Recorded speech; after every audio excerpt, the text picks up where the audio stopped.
Everyone knows San Francisco and Los Angeles, but way up in the northernmost part of the state, California feels like a completely different country.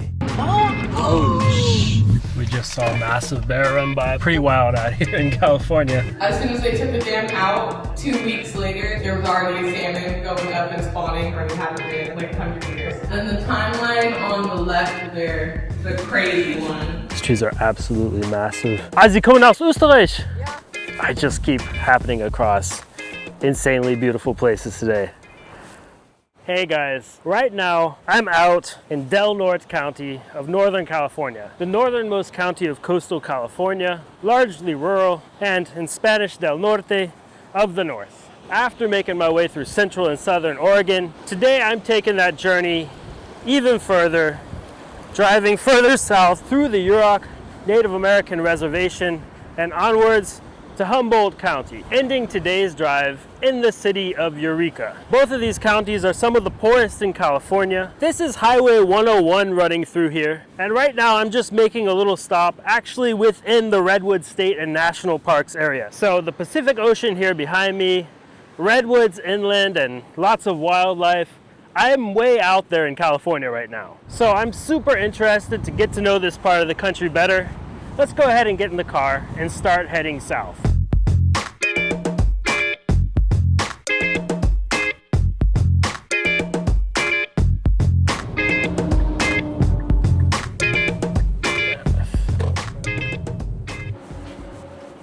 Let's see, I think they're open. You got the tsunami risk too, right, or no? We were in Crescent City, a really big tsunami hit there in '64. Yeah, it's still kind of. The picture right there. Yeah. On the wall right there, it says the 1,000-year flood. That's like downtown salmon right here. Yeah.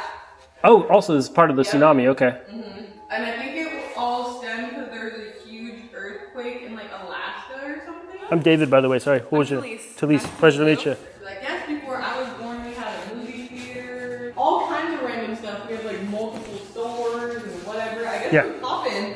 And then, yeah, now I live here and there's nothing. No movie theater anymore? No. Okay.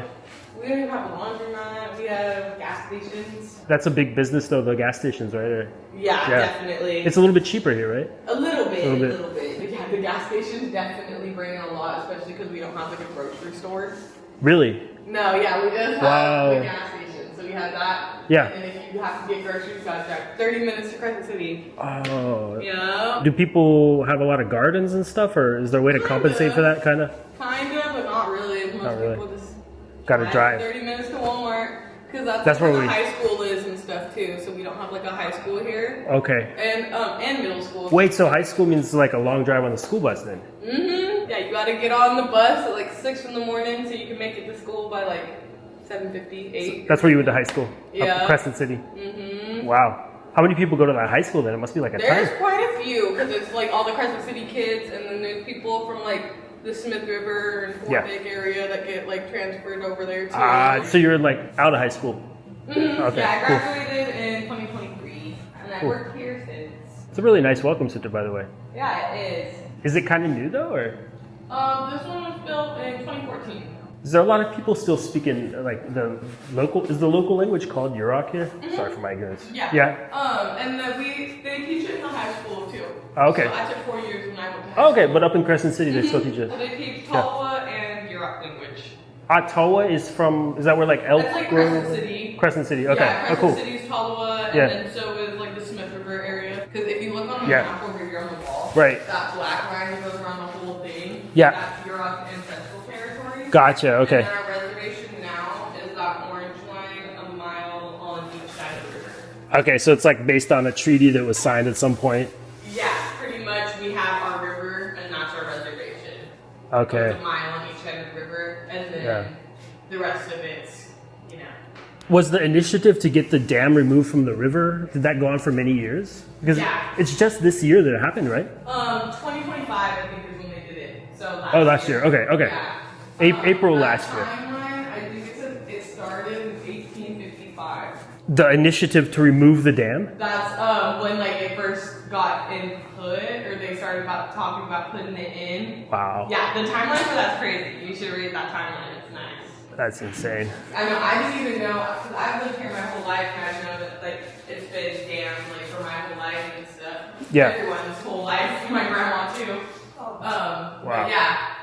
And then so if you look at that, yeah, there's just so much information on there that I didn't even know. Like living here my whole life, and I was just like, wow, interesting. Are salmon and trout and stuff like reappearing in the river? Our salmon run, when we took it out, was so good. We had like a really good salmon run. Salmon run for the first time in a long time. Since 1855, basically. Oh my gosh. As soon as they took the dam out, 2 weeks later, there was already salmon going up and spawning past the dam where they hadn't been in like 100 years. That's amazing. Yeah, and they already found their way like 2 weeks later. They were spawning. Wow. Where they used to.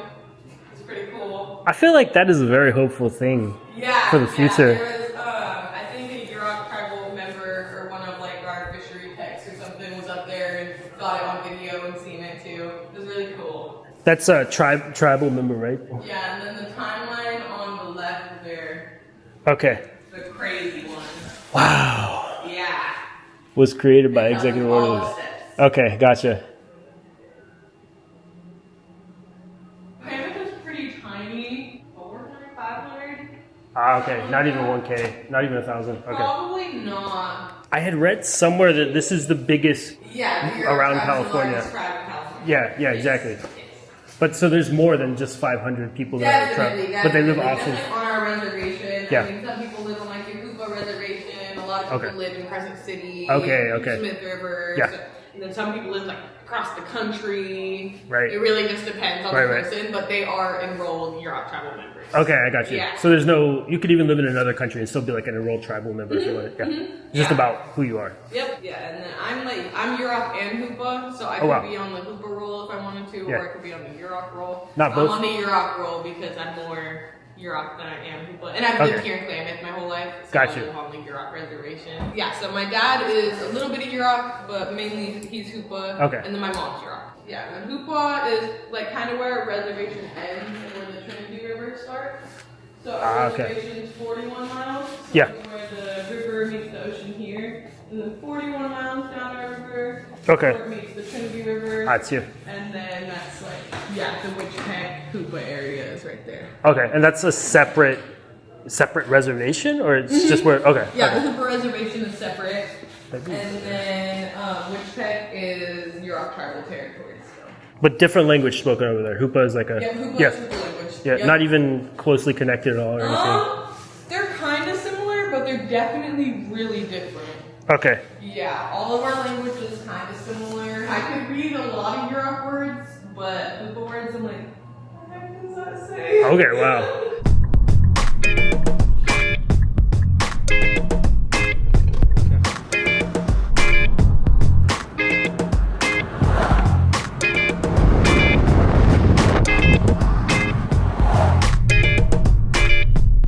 So even with just a stop at the Welcome Center or Visitor Center, it was really enlightening to get the locals' take on things and understand a little bit about what life is like over here on the Yurok Reservation. And as I was driving out, I noticed that there was a little area here where I could actually come right up next to the river.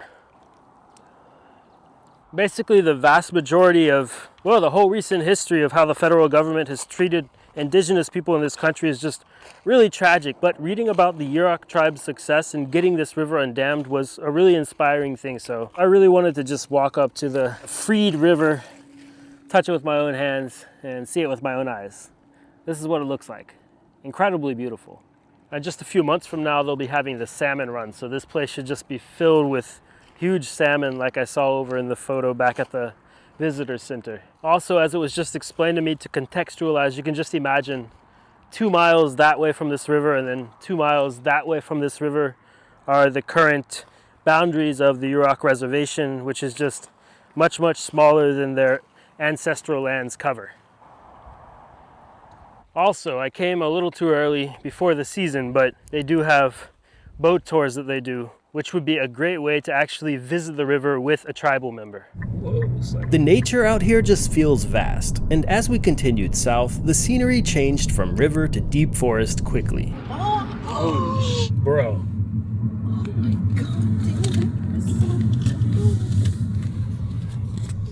Where'd it go? That was a massive freaking bear. Long gone. We just saw a massive bear run by, but he seems to have gone deep into the forest. Pretty wild out here in California. It just jumped out of the bush. Just like popped out. It was huge. Oh, normal. Seemed big to me. That was cool.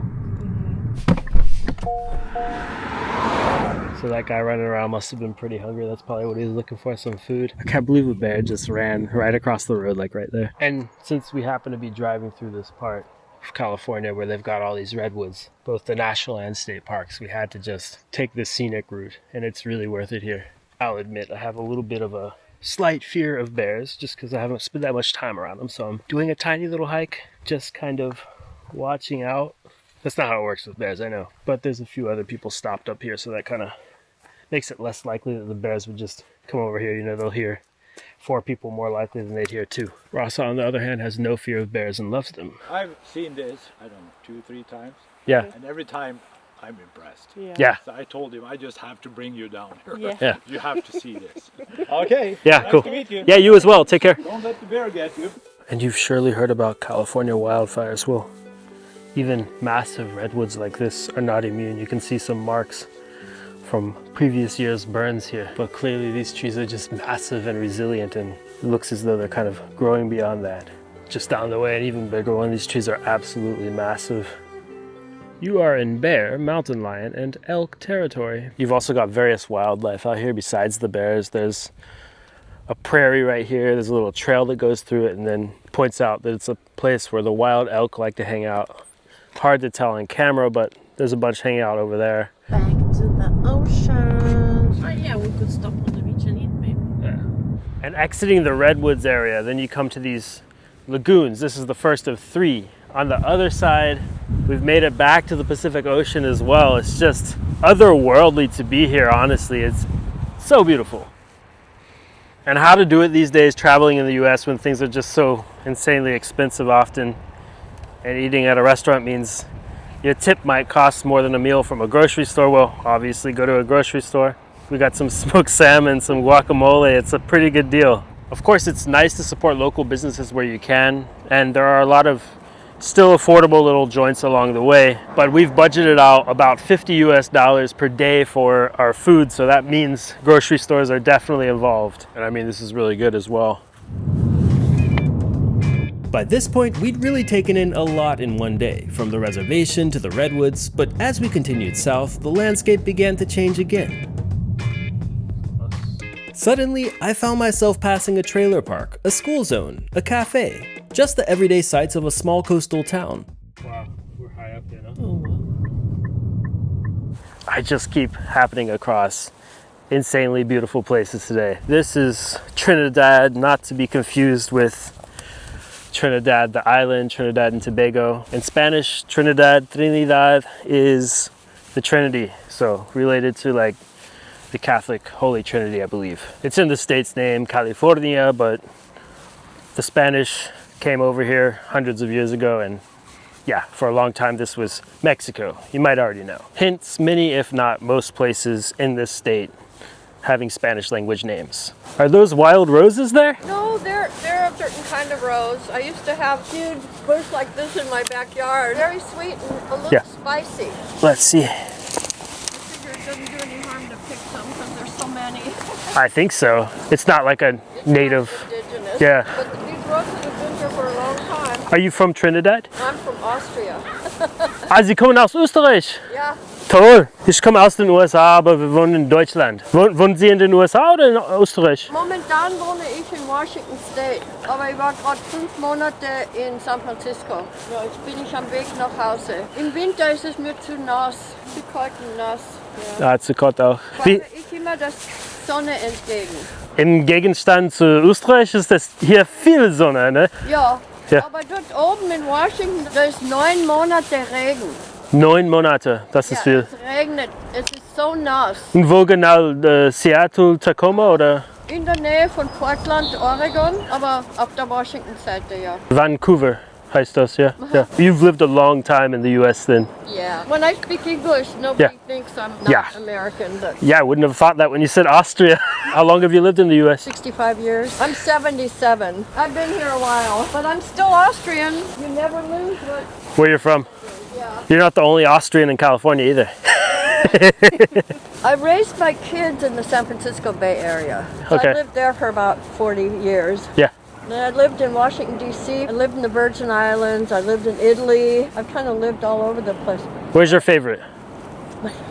There's no way to say that. I have no idea what my favorite is. Impossible question. Yeah. I like San Francisco a lot. Yeah, yeah. And the Bay Area, you know, Oakland and Berkeley.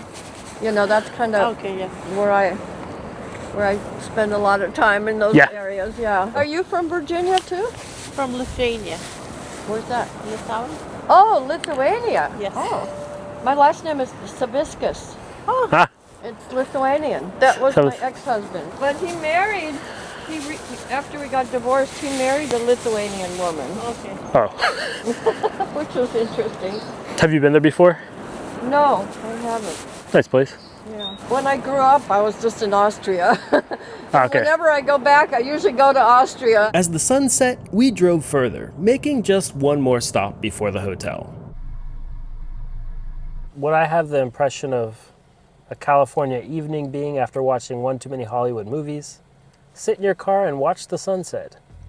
Somewhere along the way, this drive through remote California became about much more than just getting somewhere. I got to hear directly from someone who lives here about the Yurok people and their history, learned about the incredible effort to restore the Klamath River, and saw for myself the landscape that's finally beginning to recover after over 100 years. Seeing a bear, some of the biggest trees on Earth, and bumping into Europeans where you'd least expect them, this corner of Northern California definitely does its own thing. But in the end, the 101 had taken us into the city of Eureka.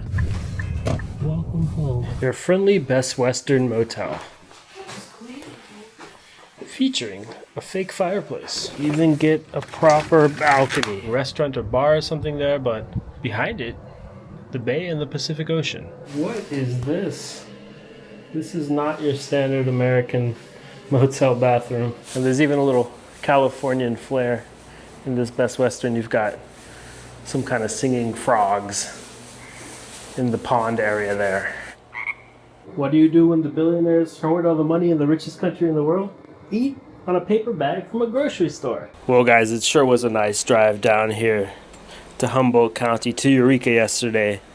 And I'm lucky enough to have another beautiful sunny Californian day here. Now you can really see the bay and then the Pacific Ocean behind that strip of land there. But today's plan is to get to know Eureka, both inside of the town and in what surrounds it. We'll get into all that soon. Stay tuned.